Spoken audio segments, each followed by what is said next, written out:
नमस्कार। आचार्य यास्क ने निरुक्त के अध्याय 2 खंड 3 में कहा वर्णो विनोते, अर्थात वर्ण करने से वर्ण कहलाता है।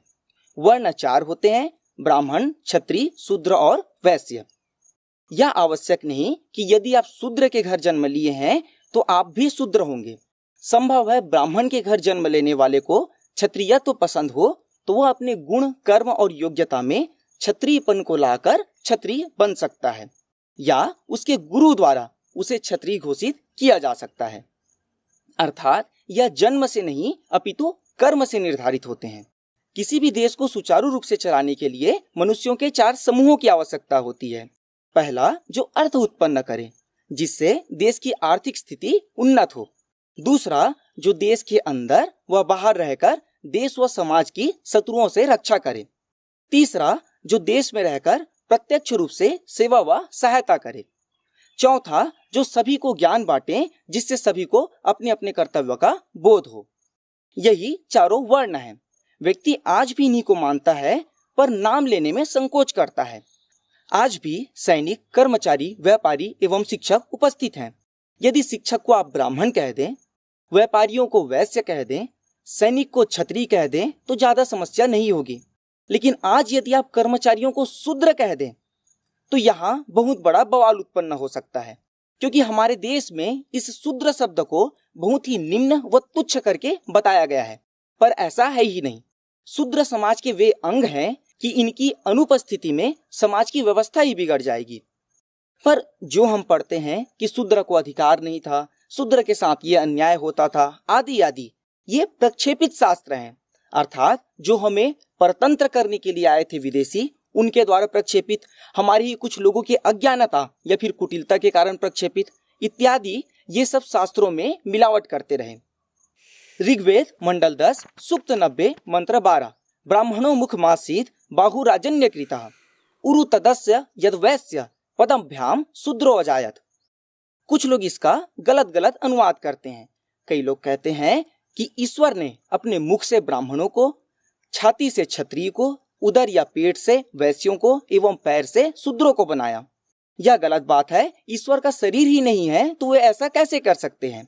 इसका सही अर्थ यह है कि जो ईश्वर को, उसके गुण, कर्म और स्वभाव को अपने हृदय में धारण करता है, वो मुख से ब्राह्मण, छाती से क्षत्रिय, पेट या उदर से वो वैश्य एवं पैरों से शूद्र बनता है।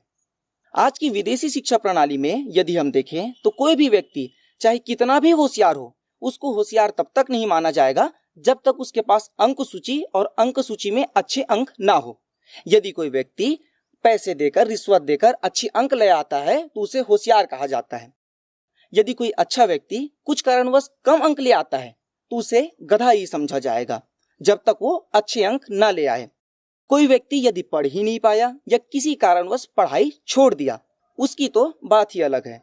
अब यदि कोई कहे कि नहीं, बड़ी बड़ी कंपनीज में इंटरव्यूज अर्थात साक्षात्कार होते हैं तो वहां तो डिग्री को नहीं देखा जाता, यह गलत बात है। वहां भी एक निम्नतम योग्यता आपको चाहिए ही चाहिए। पहले ऐसा नहीं होता था। गुरु के पास ब्राह्मण, क्षत्रिय, शूद्र, वैश्य सभी के बच्चे कम से कम 12 वर्ष के लिए पढ़ने को जाते थे। गुरु और गुरु माता के सानिध्य में वे शिक्षा ग्रहण करते थे। गुरु उस समय में उन सभी के गुण, कर्म और योग्यता पर ध्यान रखते थे। जैसे ही उनकी शिक्षा पूरी हो जाती थी तो गुरु कहते थे कि तुमने इस सभी शिक्षा को बहुत अच्छे से ग्रहण किया और तुम्हारी मस्तिष्क भी बहुत तेज है, तो आज से तुम ब्राह्मण हुए। यदि गुरु कहे कि मैंने जितना भी पढ़ाया है उसमें से अस्त्र शस्त्र की विद्या को बहुत अच्छे से स्वीकारा एवं तुम्हारा शरीर भी हष्ट-पुष्ट है, तो तुम क्षत्रिय हुए।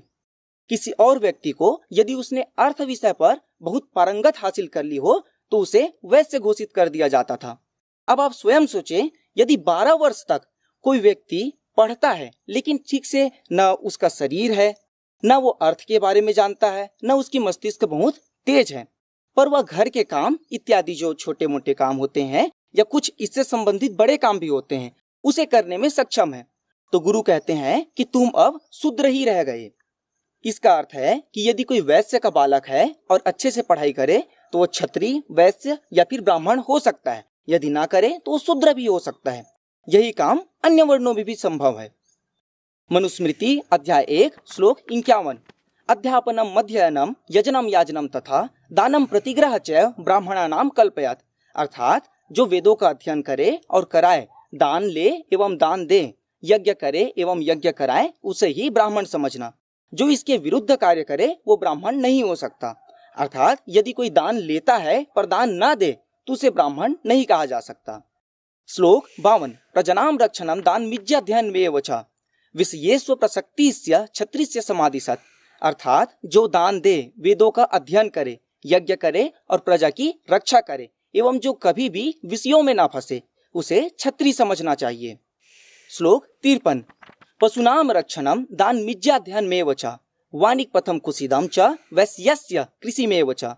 अर्थात जो दान दे, वेदों का अध्ययन करे, यज्ञ करे एवं पशुओं की रक्षा करे, सौदेगरी जैसे ब्याज इत्यादि के कार्य करे एवं कृषि के कार्य करे, उसे वैश्य समझना चाहिए। श्लोक 54। एकमेव तु शूद्रस्य प्रभु कर्म समादिशत एतेषामेव वर्णानाम शुश्रूषा मनसूयया। अर्थात प्रभु ने एक ही कर्म शूद्रों के लिए कहा कि नरमी से इन तीनों वर्णों की सेवा करें। अब कुछ लोगों को यह समस्या हो सकती है कि सभी वर्णों में वेदों के अध्ययन करने को जोर दिया गया है, तो क्या शूद्र वेद नहीं पढ़ सकते? साथ ही शूद्र को सेवा का कार्य ही क्यों दिया गया है? हमें यह समझना होगा कि जो व्यक्ति 12-15 वर्ष तक भी शिक्षा ग्रहण करके यदि उसमें कोई योग्यता ना आए तो वह और क्या कर सकता है? कोई लोग कुछ और कहेंगे कि उसे मेरे पास भेजो, मैं बताऊंगा, इत्यादि इत्यादि। कोई भी व्यक्ति जो काम करता है वो अपनी योग्यता के अनुसार करता है। चूंकि वह ब्राह्मण, क्षत्रिय या वैश्य ऐसी योग्यता उस पे नहीं है, तो उसमें योग्यता है शूद्र की। अर्थात जो कार्य होते हैं, गृह कार्य या इससे संबंधित, उसको करने की उसमें दक्षता है, तो वह कार्य करेगा। इसमें कोई गलत कार्य नहीं है। यदि कोई कहे कि जो ऐसा कार्य करे, साफ सफाई करे, वो छोटा है, तो जो कहने वाला है उसकी सोच हीन है। दूसरा कि सभी की परिभाषा में वेदाध्ययन पर जोर दिया गया है, तो क्या एक शूद्र वेद नहीं पढ़ सकता? देखिए, अवश्य पढ़ सकता है। किसी भी आर्ष ग्रंथ में ऐसा कहीं नहीं लिखा है कि शूद्र वेद नहीं पढ़ सकते। वो सब प्रक्षेपित ग्रंथ है जिसमें कहा गया है कि यदि शूद्र वेद पढ़े तो उसके कान में शीशे डाल दो, आदि आदि। यदि आप शुद्ध विशुद्ध ग्रंथ पढ़ेंगे तो उसमें आपको ऐसी कोई बात नहीं मिलेंगी। कल्पना करें कि आपने एक श्रेष्ठ पुस्तक लिखी, उसमें एक स्थान पर आपने लिखा कि जीवों को मारना गलत है। यदि आगे चलकर आपकी मृत्यु के पश्चात आपके चेले, कुछ कपटी लोग, अनुयायी या विदेशी आक्रमणकारी उस शब्द को ही बदल दे, अर्थात जीवों को मारना गलत है, इसके स्थान पर वे लिख दें कि जीवों को मारना सही है या जीवों को मारना है, तब आप सोचिए कि यदि कोई आपके पुस्तक को पढ़े तो उसे तो गलत लगेगा ही। तब दोष किसको देंगे? उन लोगों को जिन्होंने उसमें प्रक्षेप किया, या उन लोगों को जिन्होंने प्रक्षेप को सुधारना था पर नहीं सुधारा, या उनको जो कि आंख मूंद कर पढ़े और चले पुस्तक के लेखक को बकने के लिए? आप समझिए कि चाहे इसमें किसी की भी गलती हो सकती है, पर जो लेखक हैं वो निर्दोष होंगे। ठीक इसी प्रकार मनुस्मृति के साथ हुआ है। मनुस्मृति में श्रेष्ठ बातें लिखी हुई है, लेकिन उसमें अन्यत्र स्थानों से नए नए श्लोक जोड़ दिए गए हैं। उन्हें पता है कि हमें यदि किसी को दास बनाना है या हमें यदि किसी का लाभ उठाना है तो सबसे पहले उसकी संस्कृति को गुलाम बनाया जाए, तो उन्होंने वहां पर प्रक्षेप करना शुरू कर दिया। शास्त्रों में उल्लेखित है कि जन्मता जायते शूद्रः कर्मणा द्विज उच्यते, अर्थात जन्म से सभी व्यक्ति शूद्र ही होते हैं। वे उसके कर्म ही है जो उसे ब्राह्मण, क्षत्रिय या वैश्य बनाते हैं। यहाँ शूद्र को एक जाति अर्थात एक जन्म वाला कहते हैं, एवं वैश्य, क्षत्रिय व ब्राह्मण को द्विजाति अर्थात दो जन्म। इसे समझते हैं कि दो जन्म का अर्थ क्या है।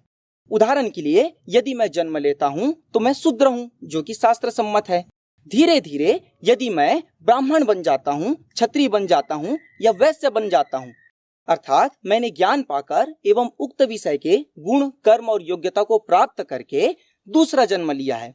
अर्थात इसी जीवन में दूसरा जन्म, किसी और जीवन के दूसरे जन्म की बात नहीं की जा रही है।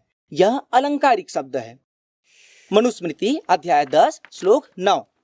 ब्राह्मण क्षत्रियो वैश्यस्त्रयो वर्ण द्विजाता चतुर्थ वर्ण एक जातिस्तु शूद्रो नास्ति तु पच्चमा, अर्थात शूद्र को एक जाति अर्थात एक जन्म वाला एवं वैश्य, ब्राह्मण व क्षत्रिय को दो जन्म वाला कहा गया है। इसके अतिरिक्त कोई पांचवा वर्ण होता ही नहीं है। अब जो मनुस्मृति वर्ण व्यवस्था को बताता है वो यह भी बताता है कि वर्ण में परिवर्तन किस प्रकार हो सकता है। मनुस्मृति अध्याय 10 श्लोक 14, शूद्रो ब्राह्मणतामेति ब्राह्मणश्चेति शूद्रताम क्षत्रिय जातमेवंतु विद्यात वैश्यात तथैव च। अर्थात शूद्र ब्राह्मण बन सकता है, ब्राह्मण शूद्र बन सकता है। इसी प्रकार क्षत्रिय और वैश्य को भी समझना चाहिए कि वे भी वर्ण परिवर्तित कर सकते हैं। वर्ण परिवर्तन 4 स्थानों पर हो सकता है। पहला शिक्षा के द्वारा, दूसरा योग्यता के द्वारा। यदि गुरु ने आपको कोई वर्ण दिया है, यदि आप असंतुष्ट हैं तो आप अपने वर्ण को अपनी योग्यता के अनुसार परिवर्तित कर सकते हैं। तीसरा है बहिष्कार के द्वारा। उदाहरण के लिए यदि कोई ब्राह्मण अपना कर्तव्य ठीक से निर्वहन ना करे तो जो उच्च स्थान पर आसीन व्यक्ति होता है वो उसे ब्राह्मण वर्ण से बहिष्कृत कर देता है, सामान्यतः वह शूद्र बन जाता है। अब छोटी सी समस्या फिर आ सकती है कि शूद्र ही क्यों बना, क्षत्रिय या वैश्य क्यों नहीं बना। तो हमें समझना होगा कि जिस प्रकार आपको यदि मैं पूछूं कि कक्षा 1 का विद्यार्थी ज्यादा होशियार होगा या कक्षा 12 का विद्यार्थी, आप कहेंगे कक्षा 12 का विद्यार्थी सामान्य स्थिति में। पर यदि मैं कहूं कि कक्षा 1 का विद्यार्थी पढ़ाई करके अच्छा कार्य कर रहा है या कक्षा 12 का विद्यार्थी पढ़ाई करके अच्छा कार्य कर रहा है, आप कहेंगे नहीं, ऐसी तुलना तो नहीं की जा सकती। हम उसकी बुद्धिमत्ता की तुलना कर सकते हैं, लेकिन अच्छाई तो दोनों में ठीक है। ठीक उसी प्रकार शूद्र में भी अच्छाई है, ब्राह्मणत्व में भी अच्छाई है।